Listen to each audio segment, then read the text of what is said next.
Donc, lorsque j'ai un fichier RAW développé avec la nouvelle interface de Photoshop 2020 ou 2021, voici par exemple ce qu'on peut me demander sur ce fichier. Alors, on va voir que... alors, je vais déjà aller ouvrir mon fichier, ce sera mieux. Et voilà la nouvelle interface. En gros, ce qui change, c'est que c'est déjà pas mal la disposition de tous les réglages qui sont maintenant en colonne à droite. Mais on retrouve à peu près la même chose. Les réglages de base avec la température, les courbes, bon, et tout un tas de choses. Et vous avez sur la droite un premier outil qui est tous ces réglages de base. Ensuite, on retrouve tous les outils qu'on avait avant, mais disposés de la même façon. On peut revenir dans les réglages de base qui sont là et raffiche tous les onglets. Au niveau des instantanés, ça se passe ici, et vous avez un raccourci pour enregistrer un instantané qui est commande majuscule S, hein, mais on verra ça juste après. Et vous avez ce petit menu ici qui vous permet de gérer les exports XMP ici ou ici, mais on y reviendra. Là, si j'applique tous les réglages qu'on me demande, donc en premier, on me demande l'étalonnage de l'appareil photo, processus 2012. Donc là, c'est un truc qui n'existe plus, donc on va faire autre chose, mais c'est juste pour montrer le principe. Je viens dans mes réglages de base via le petit onglet qui est en haut à droite. Je vais chercher l'étalonnage, il est là. Et du coup, bon, on va dire que je vais passer en version 4. C'est peut-être ce qui correspond à 2012. Voilà. Ce qui est intéressant, c'est qu'à partir du moment où j'ai effectué un réglage, je vais voir que dans toute ma liste, là, il m'allume le petit œil qui est là. Et ce qui est pas mal, c'est que, donc là, bon, ça va pas être très parlant, mais c'est un avant-après, en fait. Si je reste cliqué sur cet œil, ça me désaffiche les réglages sur l'aperçu de l'image. Voilà, donc ça, c'est pas mal. Ensuite, on me demande la correction de l'objectif, c'est un Sigma 18-200.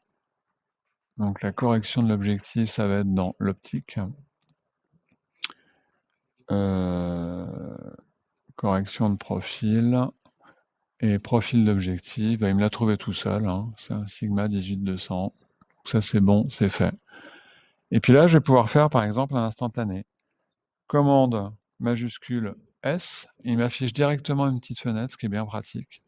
Et je vais lui écrire correction de profil. OK. Je peux aller voir dans mes instantanés, il me l'a bien ajouté ici, hein. Je reviens dans mes réglages et puis je vais continuer à faire ce qu'on me demande. Dans les réglages de base, la température à 4200 degrés Kelvin. Alors, réglage de base, température, elle est déjà à 4200, ok. L'exposition à plus 3,70, l'exposition à plus... Effectivement, elle était très sous-exposée, cette image, 3,70, ok. Les blancs à moins 20, les blancs à moins 20, j'ai mis 21. Augmenter légèrement le contraste. Donc là, c'est un peu au jugé, un peu en fonction de votre écran. La teinte à plus 10. Je vais me remettre là parce que j'aime bien l'exactitude. La teinte à plus 10.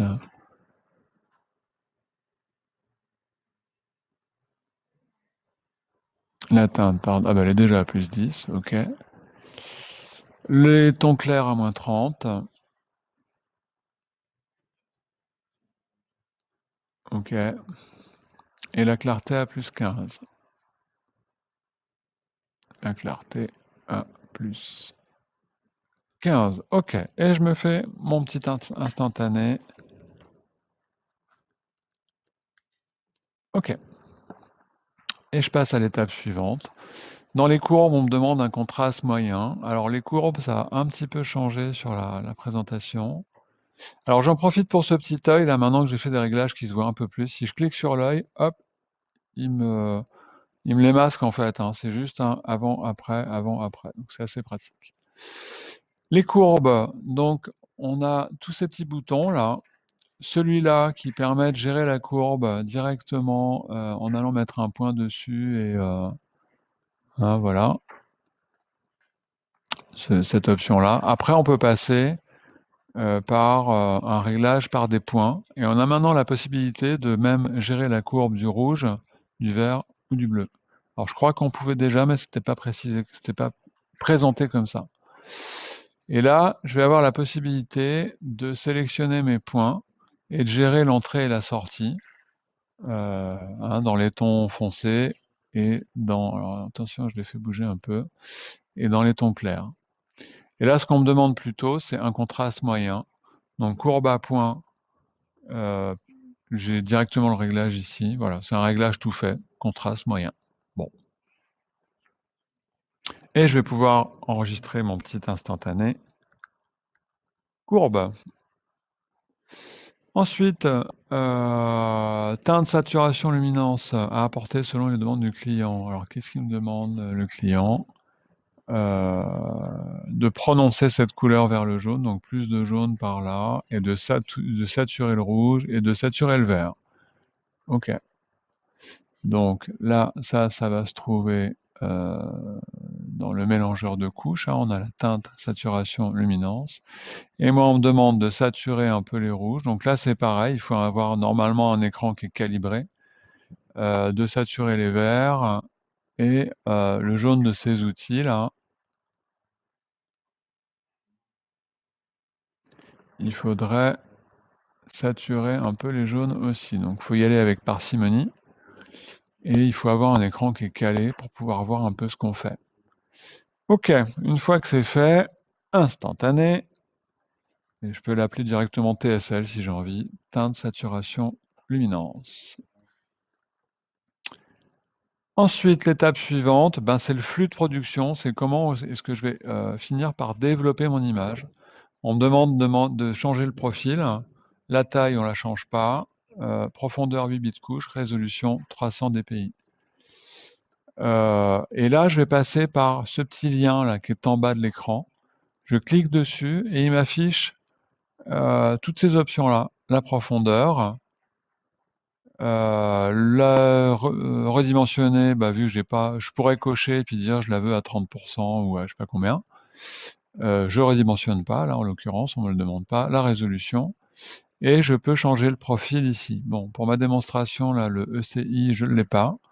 Mais enfin, admettons que je veuille passer dans un Fogra 39, bah, je peux lui dire que ce sera ce format-là, ce profil-là, quand je vais développer mon image.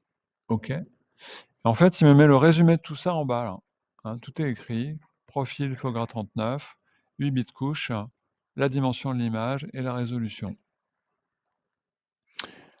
Dans mes formats de sauvegarde, on me demande la sauvegarde du fichier RAW en tant que tel, logique. La sauvegarde des réglages en format XMP.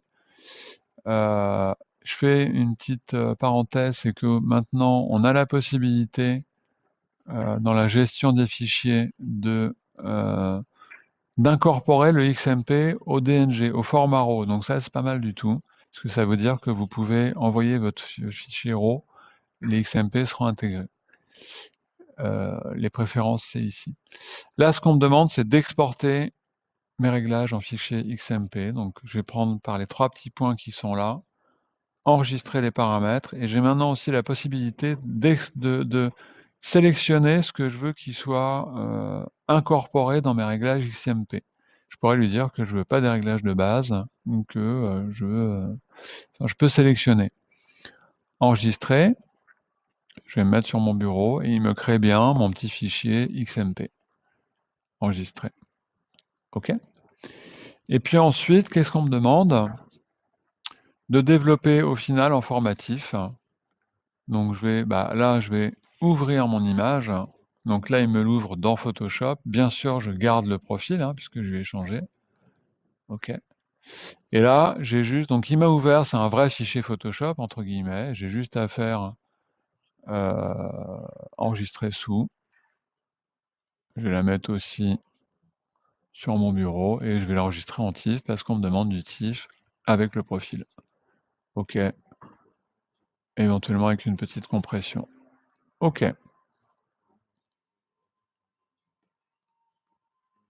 Voilà. Et là, ce que j'ai à rendre, c'est bien avoir un dossier RAW avec à la fois donc mon fichier RAW de base, mon fichier de réglage XMP, et non, je me suis trompé d'ailleurs, parce que je l'ai enregistré sur mon bureau, donc c'est bien celui-là le bon. Ok. Et mon image développée en TIFF. Voilà ce qu'on me demande, et je dois rendre tout ça. Voilà, et là j'ai terminé, j'ai un dossier qui est clean.